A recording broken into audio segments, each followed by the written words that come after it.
À Monsieur le Président Olivier Becht pour le groupe Agir Ensemble et pour 10 minutes.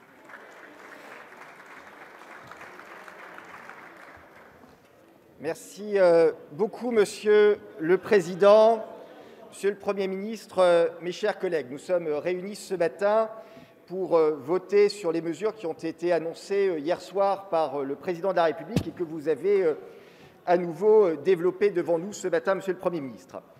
Je le dirai d'entrée, le groupe Agir Ensemble votera pour ces mesures, et cela au moins pour 3 raisons.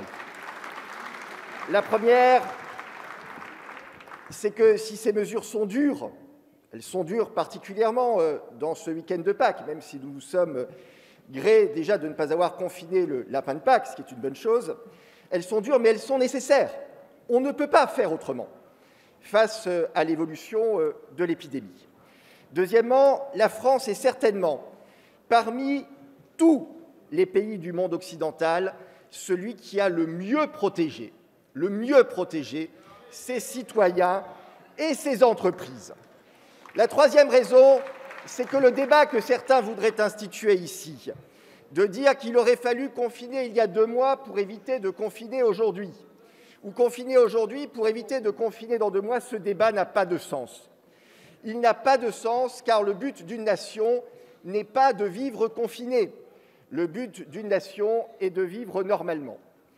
Et si nous avons des réserves à apporter sur la stratégie, c'est bien à ce niveau-là qu'elle se situe. Comme vous le savez, le groupe Agir Ensemble a proposé depuis plus de 6 mois de ne pas simplement être dans une stratégie de freinage, mais être également dans une stratégie d'éradication du virus, comme l'ont fait les pays d'Asie et d'Océanie, en testant massivement, traçant et isolant les personnes positives avec une quarantaine aux frontières. Force est de constater que ça marche dans un certain nombre de pays. Je cite les chiffres, 10 morts à Taïwan, 35 au Vietnam, moins de 30 également en Nouvelle-Zélande, 900 en Australie. C'est évidemment un bilan qui est assez loin du nôtre. Quand on regarde la stratégie de freinage, évidemment, les effets de cette stratégie de freinage, et je le dis pour notre pays, mais c'est vrai pour toute l'Europe qui a adopté cette même stratégie, les effets sont évidemment hautement préoccupants. Préoccupants d'abord, bien sûr, parce que nous avons bientôt 100 000 morts dans notre pays, malgré les mesures qui ont été prises. Préoccupant parce que le système hospitalier est finalement sous tension permanente depuis maintenant un peu plus d'1 an. Préoccupant parce qu'aux morts du Covid, il faudra ajouter certainement les morts indirectes de toutes les déprogrammations de soins que nous sommes obligés de faire dans les hôpitaux. Préoccupant, bien sûr, parce que de nombreux secteurs sont aujourd'hui encore à l'arrêt, la restauration, le tourisme, la culture, l'événementiel.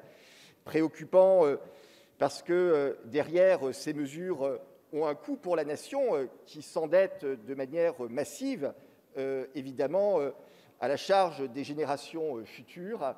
Préoccupant aussi parce que derrière, il y a un risque de déclassement de l'Europe occidentale par rapport au monde Asie-Pacifique, une sorte de basculement de l'accélération qui était déjà en route. Et puis préoccupant aussi parce que, finalement, à ne pas chercher à éradiquer le virus et à le freiner, nous ne testons pas nos capacités logistiques de résilience de la nation. Et si nous devions demain être confrontés à un autre virus, autrement plus mortel, de type Ebola ou autre, eh bien, nous ne pourrions évidemment pas nous contenter de simples mesures de freinage. Et ce sont toutes les raisons pour lesquelles le groupe Agir Ensemble a plaidé depuis plusieurs mois pour que nous ne soyons pas simplement dans une stratégie de freinage du virus, mais dans une stratégie d'éradication qui nécessite de mobiliser de grands moyens pour tester massivement la population, pour tracer et pour isoler de manière stricte, évidemment, les personnes positives et les cas contacts, en plus, bien sûr, des quarantaines aux frontières qui sont, je voudrais le souligner, appliquées également par d'autres pays aujourd'hui dans l'Union européenne. En ce qui concerne les mesures que vous avez adoptées et sur lesquelles nous nous prononcerons ce matin. Nous l'avons dit, ces mesures sont nécessaires et elles sont nécessaires le temps que notre système de soins puisse à nouveau récupérer des capacités d'accueil et que les taux de reproduction du virus puissent baisser ainsi que les taux d'incidence. Néanmoins, il me semble important de préparer d'ores et déjà, aujourd'hui, la sortie de ce troisième confinement, qui n'en est pas un, mais qui en est quand même un quelque part. Ces mesures, au niveau du groupe Agir Ensemble, nous les souhaitons de la manière suivante. La première chose, nous souhaitons évidemment l'accélération de la campagne de vaccination, mais je sais que vous faites, Monsieur le Premier ministre, avec votre gouvernement, tous les efforts nécessaires pour que les Français puissent être vaccinés le plus rapidement possible. Il faut évidemment encore résoudre certains problèmes logistiques, mais nous comptons sur vous. Nous pensons qu'il faut également d'ores et déjà accélérer, préparer les campagnes de tests salivaires dans les écoles lorsqu'elles réouvriront, parce que c'est indispensable pour éviter que les écoles ne soient des lieux de reproduction du virus. Nous pensons également qu'il faut s'interroger sur la stratégie vaccinale pour les jeunes. Nous avons un nouveau vaccin qui arrive, le vaccin Johnson & Johnson, qui est un vaccin monodose, et nous sommes évidemment préoccupés par la situation de tous les jeunes qui doivent faire des stages cet été pour valider leur master, leurs études, parfois à l'étranger, alors que la condition vaccinale risque d'être imposée pour voyager dans certains pays. Et nous pensons qu'il serait bien que ces jeunes soient prioritaires, notamment ceux qui sont partis à la recherche d'un emploi en fin d'études. Et puis, bien sûr, il y a l'ensemble des mesures qui seront nécessaires pour réouvrir les secteurs de la restauration, de la culture, du sport. Nous revenons sur des mesures que nous avions déjà suggérées il y a de cela un peu plus de 8 mois au niveau du groupe Agir Ensemble, équiper notamment les restaurants et les lieux clos qui accueillent du public, parfois, hélas, sans masque, puisque ce n'est pas possible dans tous les lieux, faire en sorte que l'on puisse équiper de manière massive ces lieux de systèmes de recyclage rapide de l'air, comme on l'a dans les avions, dans les trains, qui permettent de purifier et d'éviter ces fameux aérosols. Voilà, si vous le voulez, mes chers collègues, les mesures que le groupe Agir Ensemble souhaite proposer au gouvernement.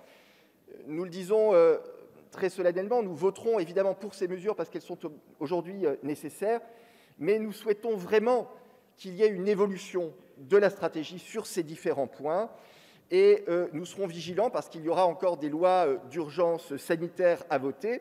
Et si à un moment ou un autre, nous ne sommes pas au rendez-vous également de ces engagements, eh bien, il n'est pas certain que tous nos députés votent les prochaines lois d'urgence sanitaire. Nous préférons le dire aujourd'hui parce que la situation est néanmoins préoccupante pour notre nation. Voilà.